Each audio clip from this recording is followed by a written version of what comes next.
అందరికీ నమస్తే. చాలా రోజుల తర్వాత మీ దగ్గర ఒక మంచి వార్త తీసుకొని వచ్చిన. గత 2 రోజుల నుంచి సోషల్ మీడియాలో మహిళలకు సంబంధించిన అంశాలు, దానికి సంబంధించిన అవమానాలు గత నెల రోజుల నుంచి కూడా జరుగుతున్నటువంటి విషయం మనందరికీ తెలిసిందే. ఏదైతే అసెంబ్లీ నుంచి స్టార్ట్ అయినప్పటి నుంచి ఏదైతే మహిళా మంత్రుల మీద మాట్లాడిన ఇప్పుడున్న ముఖ్యమంత్రి మాటలు, ఏదైతే నిన్న BRS party working president KTR గారు మాట్లాడినటువంటి మాటలు, దీనికి సంబంధించి ఇప్పుడున్నటువంటి రాష్ట్ర ప్రభుత్వంలో మంత్రులు ఖండిస్తున్నటువంటి ఖండనలు, ఇవన్నీ మనం సోషల్ మీడియా వేదికగా చూస్తూ ఉన్నాం. ఈ నేపథ్యంలోనే ఈ వార్త ఏంటంటే, సీతక్క అందరూ మహిళలే అక్క అంటే, ఇప్పుడు మహిళా కమిషన్కి సంబంధించిన దాంట్లో నిన్న బీఆర్ఎస్ పార్టీ వర్కింగ్ ప్రెసిడెంట్ మాట్లాడినటువంటి మాటలను సుమోటోగా తీసుకున్నటువంటి బీసీ కమిషన్, మరి అదే అసెంబ్లీలో అదే నిండు సభలో ఒక 5-6 సార్లు ఎమ్మెల్యేగా గెలిచిన వ్యక్తి, ఒక 2-3 సార్లు మంత్రిగా గెలిచినటువంటి వ్యక్తి మాట్లాడినటువంటి మాటలు, ఆమె మీద మాట్లాడినటువంటి ఈ యొక్క ముఖ్యమంత్రి చేసినటువంటి వ్యాఖ్యలు కనీసం కూడా మాట్లాడని ఈ సీతక్క గారు ఈరోజు మాట్లాడుతున్న ఒక మాటని మనం జాగ్రత్తగా పరిశీలిద్దాం. ఒకసారి మీకే వినిపించే ప్రయత్నం చేస్తా, చూద్దాం. ఈరోజు మహిళల పట్ల ఈరోజు ఉచిత బస్సు ప్రయాణంలో మరి దాని గురించి మాట్లాడుతూ కేటీఆర్ గారు మాట్లాడినటువంటి తీరు అత్యంత జుగుప్సాకరంగా, అసహ్యంగా, కూడా మహిళల పట్ల అగౌరవంగా మాట్లాడినటువంటి తీరును మేము తీవ్రంగా ఖండిస్తా ఉన్నాం. ఏమంటారు సీతక్క? కేటీఆర్ గారు మాట్లాడినటువంటి మాటలు చాలా జుగుప్సాకరంగా ఉన్నాయి. చాలా అసలు ఇట్లాంటి మాటలు అసలు ఎవ్వరు మాట్లాడలేదు అని చెప్పేసి మాట్లాడుతూ ఉన్నాం. మరి ఇదే మా అన్న అని చెప్పుకుంటున్నటువంటి రేవంత్ రెడ్డి గారు అసెంబ్లీలో మాట్లాడిన మాటలు ఏందో మీ అందరూ చూసిరుగా, సోషల్ మీడియాలో ఎంత వైరల్ అయిందో చూసిరుగా. ఇదే సబితా ఇంద్రారెడ్డిని, లేకపోతే ఇదే సునీత లక్ష్మారెడ్డి గారిని మాట్లాడుకొని వాళ్ళని నమ్ముకుంటే నువ్వు ఏమైపోతావు ఏందో అని చెప్పేసి వాళ్ళని ఒక నీచ స్థాయికి దిగజారి మాట్లాడినప్పుడు ఎక్కడ పోయినావు సీతక్క అని చెప్పేసి ఒక జర్నలిస్ట్గా నేను అడుగుతున్నా. నాకు సమాధానం చెప్పు. సరే, ఇంకేముందో కూడా విందాం. ముఖ్యంగా వారి వ్యాఖ్యలు ఎట్లున్నాయంటే, గుమ్మడికాయ దొంగలంటే భుజాలు తీసుకున్నట్టు. నిన్న మన మహిళల యొక్క స్త్రీనిధి వార్షికోత్సవం సందర్భంగా నేను మాట్లాడుతూ, మహిళలు ఆర్థికంగా ఎదగాలి, మహిళల ప్రగతే సమాజ ప్రగతిగా మనం గుర్తిస్తున్నాం కాబట్టి మహిళలు అన్ని రంగాల్లో ముందుండాలని కాంగ్రెస్ ప్రభుత్వం పెట్టినటువంటి గ్యారంటీ స్కీమ్లలో కూడా ఆర్థిక భారం మహిళల మీద పడకూడదని, వడ్డీ లేని రుణాలు కానీ అది ఏం చెప్తుందామె, మహిళలపై ఆర్థిక భారం పడొద్దు, అదొద్దు ఇదొద్దు ఇది కూడా వద్దు అని చెప్తున్నటువంటి అక్క అసలు మేజర్ ఇచ్చినటువంటి ఒక వాగ్దానాన్ని మాత్రం విస్మరించింది. ఏది? మహిళలకు మహాలక్ష్మి స్కీమ్ కింద 2,500 రూపాయలు ప్రతి మహిళలకు ఇస్తా అని చెప్పేసి ఇదే 6 గ్యారంటీ స్కీమ్లలో పెట్టినటువంటి కాంగ్రెస్ పార్టీ మేనిఫెస్టోలో అసలు విషయాన్ని మరిచి కొసరు కాడికి వచ్చినటువంటి మాట. అసలు ఏది మహిళలకు 2,500 ఏదైతే మహాలక్ష్మి స్కీమ్లో చెప్పినటువంటి ఏది అది లేదు. ఏదో మహిళా సాధికారికత అంటుంది, ఇంత చెప్తుంది కదా. ఈరోజు ఈ తెలంగాణ బడ్జెట్లో కాంగ్రెస్ ప్రభుత్వం మహిళా సంక్షేమం కోసం పెట్టినటువంటి నిధులు ఎంత అవన్నీ మాట్లాడదు. దానికి సంబంధించిన దాంట్లో ఇంకేదో చెప్పబోతుంది అక్క, ఇందాం. ఉచిత బస్సు ప్రయాణం కానీ, 500కే గ్యాస్ సిలిండర్ కానీ, అమ్మ ఆదర్శ పాఠశాలలు కానీ, రిపేర్స్ కానీ, అదే విధంగా మరి ఇతర వ్యాపారాలను కూడా మహిళా సంఘాలకు ఇచ్చి మహిళల యొక్క మహిళలను ఆర్థికంగా స్ట్రెంథెన్ చేయడం కోసం చేస్తున్నటువంటి కృషిని తెలియజేస్తూ, ఈరోజు ఉచిత బస్సు ప్రయాణంగా మహిళలు చాలా గంటలు దూర ప్రయాణం చేస్తూ ఉంటారు. ఈ ప్రయాణం ద్వారా వారిని కొంతమంది అస్యాస్పదంగా మాట్లాడుతున్నారు. కేవలం ఉచిత బస్సు ప్రయాణం ఉంది కాబట్టి ఇష్టం ఉన్నట్టుగా మరి ప్రయాణాలు చేస్తున్నారు, చెడిపోతున్నారని.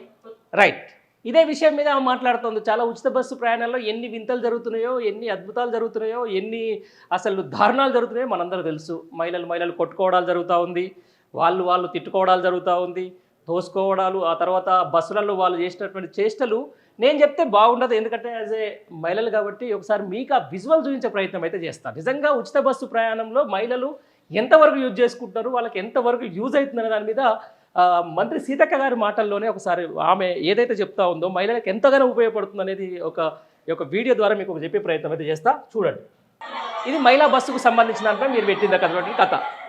ఇగో ఆ చిరునవ్వులు చూడండి, కొట్టుకుంటారు వాళ్ళు. ఇది ఎక్కడో కాదు, ఈ ప్రభుత్వం పెట్టినటువంటి ఫ్రీ బస్సులోనే.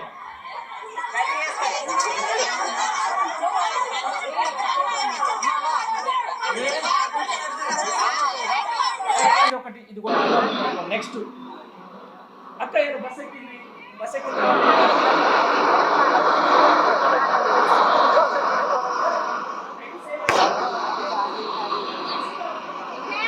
ఇవన్నీ చూసిన తర్వాత కూడా ఏం జరుగుతుందో కూడా మీరు కూడా తెలుసుకోవాలి కదా.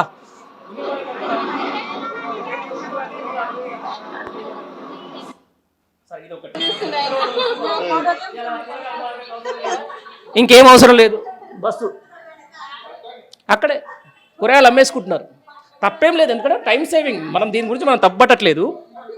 చూడండి, అది ఫ్రీ బస్సులోనే కూరగాయలు అమ్ముకుంటున్నటువంటి పరిస్థితి. మంచిదే, టైం సేవింగ్, వ్యాపారం కూడా నడుస్తూ ఉంది, మనం దాన్ని కాదనం. కానీ ఎందుకు అనాల్సి వచ్చిందో కేటీఆర్ గారు అనేది దాని మీద కూడా ఒక వివరణ ఇవ్వాల్సిన ప్రయత్నం మేము చేయాల్సిందే, మీకు చేస్తాం మేము ఖచ్చితంగా. సరే, అక్కడే బేరం కూడా అయిపోయింది, మొత్తం ఎక్కడిదక్కడ అమ్మేస్తున్నారు. ఇంకా నెక్స్ట్ వీడియో ఉంటుంది మీకు, అసలు ఒక పీక్.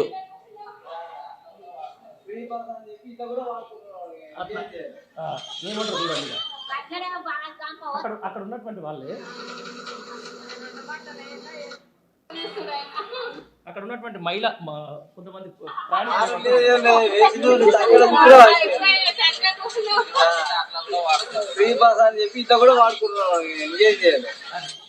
అక్కడ ఉన్నటువంటి ప్రయాణికులు అనుకుంటున్నటువంటి మాట.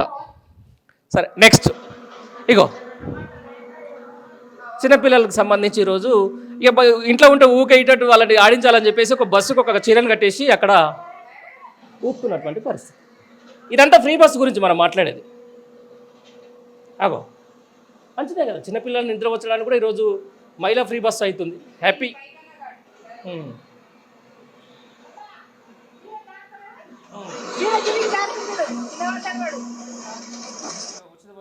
ఇక లాస్ట్గా ఇక టైం లేదు, పొద్దుగా ఎక్కడ పోవాలి, అక్క లోపలే బ్రష్ చేసుకుని చూడిగా,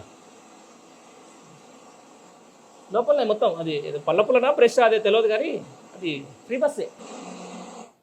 రైట్ అక్క, జర్ర రాగు. ఇక ఇదంతా ఫ్రీ బస్సు గురించి సీతక్క చెప్తున్నటువంటి మాటల్లో ఏం జరుగుతుందనే దాని మీద మీ అందరికి ఒక సినిమా టైప్, అంటే చూడాలి అసలు ఏం జరుగుతుంది, సోషల్ మీడియా ఏం జరుగుతుందంటే. ఇక్కడ నాకు తెలిసి వీళ్ళు సోషల్ మీడియాలో ఎంతగానో ఉంటారో నాకు తెలియదు, ఇప్పటికే అంటనే ఉన్నారు కదా మా సోషల్ మీడియా చాలా వీక్గా ఉంది, మేము అసలు ఏం నిజంగా వీకే. చూడాలి ఏం జరుగుతుంది ఫ్రీ బస్సులో. ఇప్పుడు కేటీఆర్ గారు మాట్లాడింది ఏంటి, ఆయన బస్సులో రకరకాల అయి నడుస్తూ ఉన్నాయి, కొంచెం రీల్స్ కూడా, కొన్ని రీల్స్ ఇంకా మన దృష్టికి రావట్లేదు, అవన్నీ వచ్చిన తర్వాత ఖచ్చితంగా మీకు అవి కూడా చూసే ప్రయత్నం చేస్తా. అంతకంటే ముందు అక్క మాట్లాడింది చూసినాం కదా మనం, ఇక్కడ దాకా వస్తే కొంతమంది అస్యాస్పదంగా మాట్లాడుతున్నారు. కేవలం ఉచిత బస్సు ప్రయాణం ఉంది కాబట్టి ఇష్టం ఉన్నట్టుగా మరి ప్రయాణాలు చేస్తున్నారు. చెడిపు చేస్తలేరా? ఇప్పటిదాకా మీరు చూసిరు కదా, ఇష్టం ఉన్నట్టు ఎట్లా చేస్తారు అంటే ఏమంటారు, పళ్ళు తోగడానికి ఉచిత బస్సు, కూరగాయలు అమ్ముకోవడానికి ఉచిత బస్సు, ఎల్లిపాయలు పొట్టు తీయడానికి ఉచిత బస్సు, ఇక కొట్టుకోవడానికి ఉచిత బస్సు, రకరకాలు నడుస్తూనే ఉంటాయి. ఇవన్నీ చూసిన తర్వాత కూడా ఎట్లా మాట్లాడతారో మరి నాకైతే అర్థం కావట్లేదు. కొంతమంది ప్రత్యేకంగా వీడియోలు తీసి పెడుతున్నారు, ఇది ఎంతవరకు కరెక్ట్ అని మాట్లాడించండి. అదే టైంలో సరే 100 కిలోమీటర్ గుర్తు చేసిన కూడా ఆదిలాబాద్ నుంచి హైదరాబాద్ లేదా వరంగల్ నుంచి హైదరాబాద్, ఇట్లాంటి క్రమంలో వాళ్ళు ఏదైనా మార్కెట్ లో కొనుక్కొని ఇంటికి పోయేసరికి పొద్దుపోతుంది, చీకటి అవుతుంది, మళ్ళీ అదే పని కదా అనుకొని వాళ్ళ బ్యాగ్ లో ఉండదు, వాళ్ళు కూర్చున్న సీట్ కానే ఎల్లిపాయలు ఊడ్చుకుంటున్నారు, లేకుంటే ఏదో పుట్టుకున్నారు, ఏదో వాళ్ళు ఉన్న సీట్ కాడ వాళ్ళు ఏదో పని చేస్తారు. ఇది వాళ్ళు ఉన్న సీట్ కాడ మేము కూడా అదేం తప్పు చెప్పట్లేదు, మేము కూడా ఏం మాట్లాడట్లేదు. సీతక్క గారు, మీరు క్లియర్గా మీరు ఒక మాట మాట్లాడాల్సిన అవసరం ఎంతైనా ఉంది. ఏదైతే ఉందో మహిళలు మహిళలు మహిళలు మహిళల మీద ఇంత మాట మాట్లాడుతున్నప్పుడు, నిండు సభలో ఒక మహిళను అంత పెద్ద మాట అన్నప్పుడు మీ అన్న ఏం చేసినట్టు? ఎక్కడ పోయింది నీ బీసీ కమిషన్? ఏది సుమోటోగా ఎందుకో కేసు తీసుకోలేదు? ఈరోజు యావత్ రాష్ట్ర ప్రజల నిఘా మొత్తం చూస్తున్నటువంటి అసెంబ్లీలో కూడా ఆ మాటలు మాట్లాడితే సప్పుడు చేయవు. మహిళలకు అన్యాయం జరుగుతున్నప్పుడు సప్పుడు చేయవు. మహిళ ఒక అంధ మహిళ మీద రేపులు అటెంప్ట్లు అవుతున్నప్పుడు సపోర్ట్ చేయలేదు. ఈరోజు చాలామంది హాస్టల్లో పిల్లలు, చిన్నపిల్లలు ఉరేసుకొని చనిపోయి లేకపోతే వేరియస్ ఇష్యూస్ మీద చనిపోతే సపోర్ట్ చేయవు. ఈరోజు కేటీఆర్ గారు ఒక మాట, ఎస్ తెలంగాణలో చాలా సవాలక్షగా ఉంటాయి అంటే మనం మాట్లాడే విధానం మీరే చెప్తారుగా, నిండు అసెంబ్లీలో నీ అమ్మ అంటేనే అసలు అది బూతు కాదని చెప్పినటువంటి స్పీకర్లు మనం చూసినాం. అప్పుడు కూడా నువ్వు సపోర్ట్ చేయలే. ఎవరు ఈ దానం నాగేంద్ర అనే వ్యక్తి. ఇట్లాంటి దాన్ని పట్టుకొని ఇలా నువ్వు సుమోటోగా కేసులు వేసుకున్న తర్వాత మహిళలు అందరు మహిళలే అక్క. అందుకనే పెట్టినాం, ఈ బీజీ మేము ముట్టిగా పెట్టలేదు. మహిళలు పార్టీలకు ఒక మహిళ, బీఆర్ఎస్ పార్టీలో ఉన్న మహిళలు వేరే మహిళలు, కాంగ్రెస్ పార్టీలో ఉన్న మహిళలు వేరే మహిళలు, సిపిఎం పార్టీలో ఉన్న వేరే మహిళలు వేరే, అట్లా ఉండదక్క. అందరూ మహిళలే, నువ్వు కూడా ఒక మహిళా ప్రతినిధివే. ఆ మహిళా ప్రతినిధి దాంట్లో చూసుకునేటప్పుడు నేను ఏం చెప్తా అంటే ఆచితూచి మాట్లాడాలి. ప్రతిదీ ఏం జరుగుతుంది సమాజంలో ఎక్కడ పోతుంది, నువ్వు పెట్టిన స్కీమ్ ఎంతవరకు ఉపయోగపడుతుంది, నువ్వు పెట్టిన స్కీమ్ వల్ల ఎంతమంది బాగుపడుతుర్రు, నువ్వు పెట్టిన స్కీమ్ని ఎంత మిస్యూజ్ అవుతుంది, ఇవన్నీ కూడా ఖచ్చితంగా నువ్వు తెలుసుకున్న తర్వాత ఇట్లాంటి వీడియోస్ చేయాల్సిన అవసరం ఉంటుంది.